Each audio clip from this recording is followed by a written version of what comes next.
Welcome friends to a quick comparison between the Mazda plug-in hybrid powertrain and the Mazda inline-six powertrains for the CX-70 and the CX-90.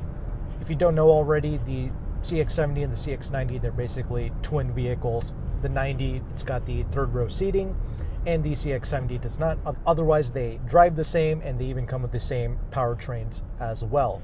So here my focus is going to be on the powertrains. Here with this plug-in hybrid, we have the naturally aspirated four-cylinder engine mated to the electric motors, producing 323 horsepower and 369 pounds-feet of torque.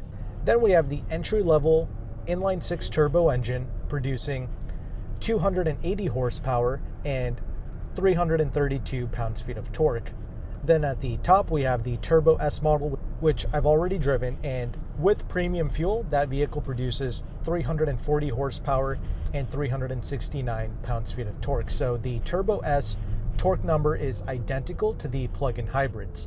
Okay, now if you use regular fuel with the Turbo S, your horsepower drops to 319 horsepower. According to Car and Driver, when they did their 0 to 60 tests, it seems like the plug-in hybrid is the quickest amongst the lineup, but that's going to be with a big asterisk, and I'll get to that in a moment. So the CX-70 in general does 0 to 60 like a tenth of a second quicker than the CX-90. So do with that information what you will. But with the CX-70 plug-in hybrid, they got a 0 to 60 time of 5.9 seconds. With the Turbo S CX-70, they got a 0 to 60 time of 6.2 seconds, at a tenth for the CX-90s.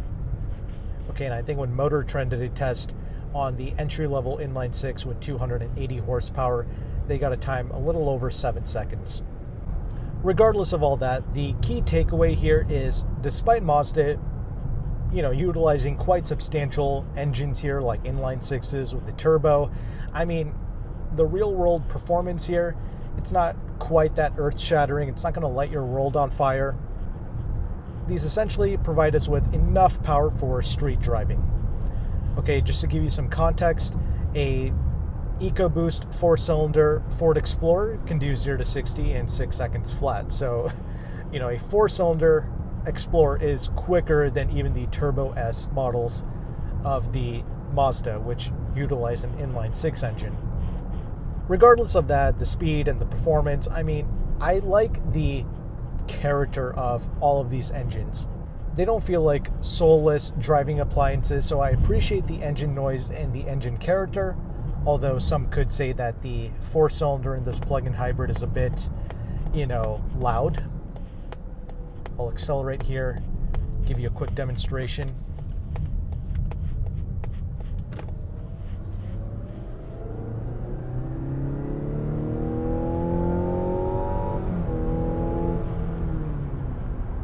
It's not horrible.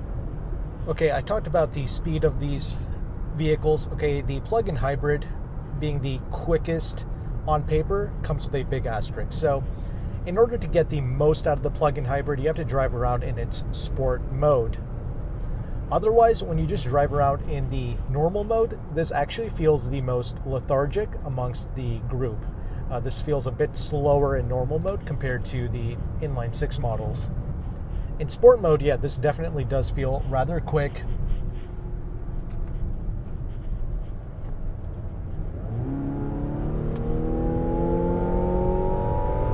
Engine gets slightly louder still. And with this 8-speed transmission, this vehicle will actually hold on to the gears a bit longer. But really, the reason why I don't like driving around in sport mode is because the vehicle gets a bit too aggressive, a bit too jumpy, and it's just not an overall refined experience for day-to-day driving. That's why I just leave it at normal. And trust me, even though this doesn't feel quite as quick as some of the inline-six models in the normal mode, I'm still satisfied. Plus, this is a plug-in hybrid. That means we have some EV range here of 26 miles of pure EV driving, according to Mazda. Although when I charge this up to 100%, I'm actually getting like 28 to 30 miles of pure EV range, which is nice. Plus, when you're driving around in the pure EV mode and then the engine kicks in, I do like the sound. I mean, it feels like you hit the nitrous button in like a Need for Speed game or something. So that is pretty entertaining. It's a pretty cool sound. But when you are driving in the pure EV mode, man, just the battery pack power alone is really slow. I mean, it feels like you're driving around in a Nissan Versa. I mean, once again, it's okay for, little city drives, but, when you do need some power to quickly accelerate for whatever reason, you just don't get that in the pure EV mode. Once again, normal mode is fine. Now, regarding the efficiency, the entry-level inline six, it's able to do 24 mpg in the city, 28 out on the highway. Turbo S pretty much does 23 city, 28 highway. And Mazda gave us a combined fuel economy number for those vehicles being around 25 mpg. And apparently, the plug-in hybrids also do about 25 mpgs combined. I'll get to that in a moment. With the inline six models, really all of these models, you will absolutely be getting about 27, 28 out on the highway. That is really impressive for vehicles in this class. But the 23, 24 mpg in the city, yeah, you're not going to be getting that with the inline six models. You're going to be getting closer to 18 mpg, which is still not bad for this class. But the plug-in hybrid will actually get, 23, 24 in the city. So that's where these products stand regarding the efficiency. Now, keep in mind, the recommended fuel for the plug-in hybrid is actually premium according to Mazda's spec sheet. They didn't even give us power outputs when you put regular fuel into this vehicle, so take that information, do what you will with it. I know for a fact with the entry-level inline six with 280 horsepower, it is actually designed to run on regular fuel, and you actually don't even get a benefit running those vehicles on premium. You don't get additional power or anything. And I already mentioned with the Turbo S, if you put regular fuel in that, you'll get slightly less horsepower. Okay, enough of that. Let's talk about some other things, like the overall drive. So, on average, the plug-in hybrids are going to weigh about 400 to 500 pounds more than the inline six counterparts. Okay, these weigh about 5,000 to 5,100 pounds. The inline six models, they're going to weigh between 4,700 to 4,800 pounds.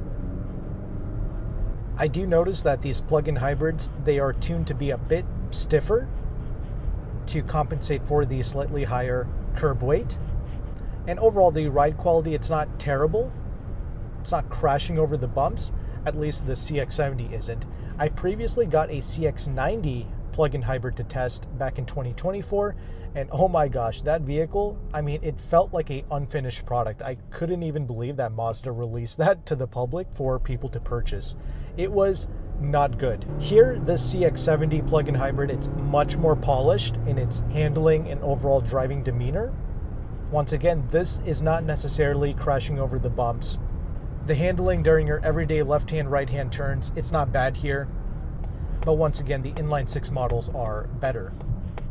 The high-speed stability with all of these CX-70s and CX-90s, it is top tier, some of the best in its class. You just have so much confidence behind the wheel. And the steering is on point as well, very direct and on the heavier side as well. I will say though, one of the biggest cons I've noticed with this plug-in hybrid, it's going to be with a lot of the noises that this vehicle makes, it's not very flattering. I'm getting like these electrical grinding noises under hard acceleration or even in turning. I can't always replicate it, but it does happen quite often. So although this particular CX-70 plug-in hybrid is much improved over the CX-90 plug-in hybrid that I got to review, it's still not perfect. It's not completely ironed out. The best iteration of these products that I have tried is actually a CX-90 2025 Premium Plus entry-level inline six. That was the cleanest driving version of these SUVs that I ever got to test. It had the best ride quality despite it having 21-inch wheels. I mean, it rode even better than the 19-inch wheel base model CX-90. No idea what's up with that, but it had the best ride, it had the best handling, the cleanest powertrain performance. I mean, I absolutely loved it. I mean, that vehicle, like, genuinely one of the top driving experiences in its class. But once again, there's a lot of discrepancy that I've noticed amongst the CX-90/CX-70 lineup.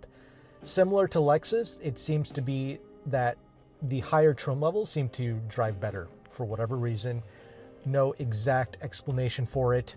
That's just something I've noticed. And that just means that you, the consumer, you have to do a thorough test drive on whatever vehicle that you are interested in purchasing. Because something else I've noticed, with all of these vehicles at slower speeds, this 8-speed automatic transmission in conjunction with either powertrain, you do get some jerkiness, some hiccups. It's not super refined at those lower speeds or taking off from a stop. You will notice some hesitation. I feel like that's the worst with the plug-in hybrid. It's slightly better with the inline 6 models. And another thing to consider is Mazda is improving these products, year after year. And whenever there's recalls, there's typically software updates that go alongside it. So whenever they're taking care of the recalls, you're also getting some additional software updates, and that does seem to help alleviate some issues and provides us with a cleaner driving experience. That's good that Mazda is on top of things. Plus, I've noticed a lot of the Mazda dealerships are pretty decent. They're almost offering us like luxury car levels of dealer experience. That's great. Not every dealership is like that, but a lot of them seem to be that way. So overall, which engine option should you go with? Me personally, I like the 280 horsepower entry-level inline 6 turbo the most. I would skip the Turbo S. It is genuinely quicker than the regular turbo inline 6. Like, you can genuinely feel it around town, especially when you're driving just half throttle like most people are. You feel that the Turbo S is struggling a lot less. That being said, I would not pay up for the Turbo S model. It is better, it is the best technically, but it's not necessary. I would much rather get the Premium Plus 280 horsepower engine. That is my most favorite driving experience that I've gotten. And honestly, that's pretty good value, around $51,000, $52,000. You're getting a fully loaded product for that price. The plug-in hybrid, it's okay to consider if you've done a thorough test drive and the vehicle feels okay to you. And depending on how you purchase these products, it can be a phenomenal deal. So the last thing I will leave you with is whether you lease, finance, pay cash, all of these various buying methods are genuinely excellent with Mazda. They are very flexible. You got great interest rates across the board. Now, interest rates, lease programs, incentives, all of these things, they do change every month. I'm recording this video March of 2025. I will be sharing with you some resources that also update every month. That's primarily through AutoCompanion. AutoCompanion is one of the largest car brokers in the United States. I am affiliated with this company, and they are offering tremendous discounts on pretty much every Mazda, and that's before incentives. Now, to take advantage of these deals, he is primarily located in Washington, D.C. He is able to ship nationwide though, but shipping is something you have to pay extra for. He does charge a broker fee to access his deals. He did say that if you go on his website and you fill out an inquiry form and you mention my channel, Meyn Motor Group, he did say that he'll take some money off of his broker fee, and I really appreciate him doing that for my audience. But leasing these plug-in hybrids, it is genuinely incredible because as of right now, there's also that $7,500 tax credit. So, you can drive these plug-in hybrids really cheap. So at those deals and at those prices, I am willing to overlook a lot of cons, especially since when you lease these products, you're not tied to it forever. You're able to dump it if you don't like it. So I like that flexibility there. Plus, if you do like it, you can always buy it out at the end of the lease. So that's great. But even the inline 6 models, they also come with deep discounts and pretty good lease programs as well. So these are some of the most obtainable large SUVs that you can get amongst its class. If you want to take advantage of any of the deals that I talked about in this video, check out AutoCompanion.com and also check out his free leasing calculator as well, which I will have linked below. This will show you the interest rate of a lease, the residual values, and the incentives that you can get in your local zip code. These are some very powerful resources. I hope you take advantage of it. If you found value with this content, make sure to like and subscribe. Thank you again for watching. Take care and goodbye.